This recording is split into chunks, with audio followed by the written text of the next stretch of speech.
اگلے آیت کریمہ بڑی جامع ہے، اب دیکھیے گا، اللہ فرماتا ہے لیس علی الاعمى حرج ولا علی الاعرج حرج ولا علی المریض حرج، نہ اندھے پر تنگی، نہ لگڑے پر مذائقہ، ولا علی المریض، نہ بیمار پر روک، ولا علی انفسکم، نہ تم میں کسی پر کہ کھاؤ۔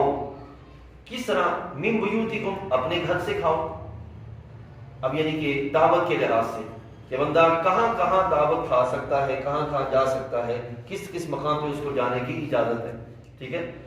سب سے پہلے من بیوتکم، اپنے گھر، او بیوت آبائکم، اپنے باپ کے گھر، او بیوت امہاتکم، اپنی ماں کے گھر، او بیوت اخوانکم، اپنے بھائیوں کی یہاں، بندہ وہ دعوت دیتے ہیں تو بندہ جو ہے وہ جائے، او بیوت اخواتکم، اپنے بہنوں کے گھر بندہ جا سکتا ہے، او بیوت اعمامکم، اپنے چچاؤں کے یہاں، او بیوت عماتکم، اپنی پھوپھیوں کے یہاں، ٹھیک ہے، او بیوت اخوالکم، اپنے ماموں کے یہاں، او بیوت خالاتکم، خالاؤں کے یہاں، او ما ملکتم مفاتحہ، او صدیقکم، یا جہاں کی کنجیاں تمہارے قبضے میں ہیں، او صدیقکم، یا تمہارے دوستوں کے پاس۔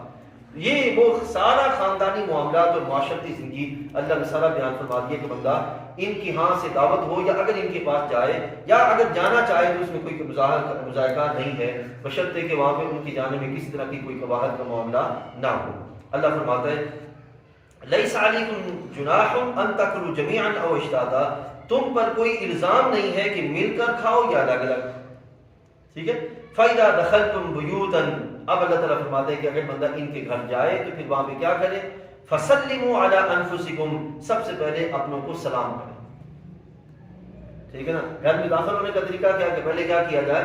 فَسَلِّمُوا عَلَىٰ أَنفُسِكُمْ، سلام کیا جائے، تحیۃ من عند اللہ، اور ملتے وقت اچھی دعا کی جائے، بارک اللہ، یغفر اللہ لکم، یغفر اللہ لنا ولکم، بارک اللہ لنا ولکم، اللہ آپ کو برکتیں دے، اللہ تعالیٰ آپ کی بخشش فرمائے، آپ کے کام میں آسانیاں کرے۔ یہ دعائیں جو ہے وہ اپنے گھر والوں کو یا جہاں جائے بندہ ان کے لیے ان دعاؤں کا اہتمام کرے۔ مبارکۃ طیبہ، اللہ فرماتے ہیں اب یہ ساری چیزیں، اب دیکھیں یہ خاندان کے معاملات اللہ نے بیان فرمائے کہ خاندان میں بندہ جائے تو وہاں پہ کیا انداز ہو اور کہاں کہاں جائے۔ اب یہ ساری چیزیں کیا ہیں؟ اللہ فرماتے ہیں کذالک یبین اللہ لکم الآیات، یہ ساری کی ساری اللہ کی آیتیں ہیں، یعنی کہ آیتیں صرف نماز پڑھنا نہیں ہے، آیتیں صرف جو ہے وہ روزہ رکھنا نہیں ہے، بلکہ سماج کے جتنے معاملات ہیں ان میں رہنمائی ساری کی ساری اللہ کی آیتوں پر مشتمل ہے، وہ ساری کی ساری اللہ کی آیتیں ہیں۔ فرماتے ہیں لعلکم تعقلون، تاکہ جو ہے وہ تم کیا ہو جاؤ، سمجھ